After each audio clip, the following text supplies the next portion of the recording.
Hi! Welcome to our channel. ఈరోజు మనం review చేయబోయే మూవీ 'బ్లైండ్ స్పాట్'. నవీన్ చంద్ర, అలీ రైజా లీడ్‌గా, రాకేష్ వర్మ డైరెక్షన్‌లో వచ్చిన మూవీ ఇది. స్టోరీలోకి వెళ్తే దివ్య అనే అమ్మాయి తన రూమ్‌లో ఉరితాడుకి వేలాడుతూ ఉంటుంది. అప్పుడు అది చూసిన పని మనిషి వెంటనే పోలీస్ స్టేషన్‌కి కాల్ చేస్తుంది.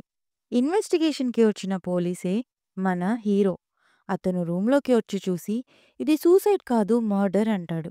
ఇక ఇంట్లో ఉండే ఒక్కొక్కరిని ఇంట్రాగేషన్ చేయడం స్టార్ట్ చేస్తాడు. అలా చేసి కిల్లర్ ఇతనే అని కన్ఫర్మ్ చేసి అరెస్ట్ చేశాక పోస్ట్‌మార్టం చేసిన డాక్టర్ కొత్త ట్విస్ట్ ఇస్తాడు. దాంతో కిల్లర్ అరెస్ట్ చేసిన పర్సన్ కాదని తెలుస్తుంది. కేస్ మొత్తం రీస్టార్ట్ అవుతుంది. అసలా డాక్టర్ ఏం చెప్తాడు? ఇంతకీ అది నిజంగానే మర్డరా కాదా?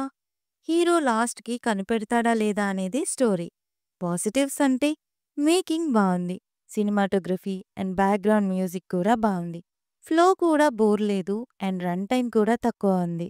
ఇక నెగెటివ్స్ అంటే ప్రెడిక్టబుల్ స్టోరీ. పైగా నవీన్ చంద్ర గారు అదే టైప్ మూవీస్ చేస్తున్న ఫీలింగ్ కలిగింది.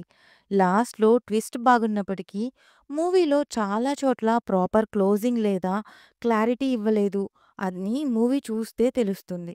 ఓవరాల్‌గా మూవీ ఎలా ఉంది అంటే గుడ్ అటెంప్ట్. ఇంకొంచెం క్లారిటీ అండ్ కేర్‌ఫుల్‌గా స్క్రీన్ ప్లే చేసుంటే ఇంకా బావుండేది. బట్ ఇప్పుడు కూడా ఒక good watch for OTT. So, thrillers ఇష్టపడేవాళ్ళు ఒక్కసారి చూడొచ్చు. ఈ మూవీ అమెజాన్ ప్రైమ్‌లో తెలుగులో స్ట్రీమ్ అవుతుంది చూసేయండి. రివ్యూ నచ్చితే please like, share and subscribe. Thank you.